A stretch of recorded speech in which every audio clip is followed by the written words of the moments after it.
welcome to The Drama. I'm Steve Cannane. Tonight, the death of Osama bin Laden and what it means for the future of Al-Qaeda. Our panel tonight, James Brown from the Lowy Institute for International Policy, John Barron from ABC News Radio, and in Melbourne, Peter Khalil from the University of Sydney's Centre for International Security Studies. Well, it's taken nearly 10 years, but the United States has finally tracked down and killed the most wanted man in the world, Osama bin Laden. The Al-Qaeda chief, along with his son and two others, were killed in a firefight with American forces at Abbottabad in Pakistan. US President Barack Obama announced the news to a surprise White House media conference. I determined that we had enough intelligence to take action and authorized an operation to get Osama bin Laden and bring him to justice. Today, at my direction, the United States launched a targeted operation against that compound in Abbottabad, Pakistan. A small team of Americans carried out the operation with extraordinary courage and capability. No Americans were harmed. They took care to avoid civilian casualties. After a firefight, they killed Osama bin Laden and took custody of his body. For over 2 decades, bin Laden has been al-Qaeda's leader and symbol and has continued to plot attacks against our country and our friends and allies.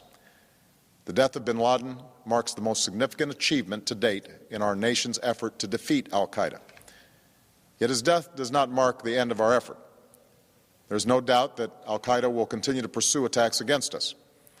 We must and we will remain vigilant at home and abroad. Peter Khalil, what impact will the death of Osama bin Laden have on the future of Al-Qaeda? Pursue attacks against us. I think the real issue for Al-Qaeda is this is another huge blow for them, following up on the democracy movement that we've seen sweeping across the Middle East and North Africa, because Al-Qaeda for so long, their ideology had been one of violent jihad to remove these autocratic, despotic leaders, and that's happened relatively peacefully in the Middle East and North Africa, with the exception of Libya, of course. And now they've lost their figurehead, their spiritual leader, in a sense, in Osama bin Laden. So that's a physical blow as well as an ideological blow. And I think it's going to have an immense impact on the ability of the organisation from a propaganda point of view.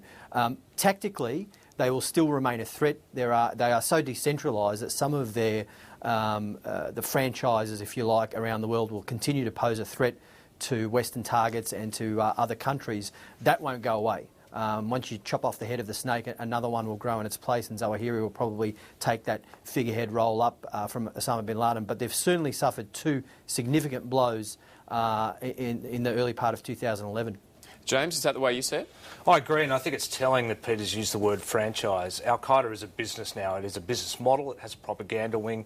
Osama's been the chairman who, whilst he props up with a few statements every now and then, really hasn't been involved in the day-to-day running of the organisation for a couple of years. So the chairman's gone, the board of directors are still there, the CEO is still there in Zawahiri. I think they'll continue business as usual, but they will have taken that big propaganda blow. John, what impact do you think? Well, to take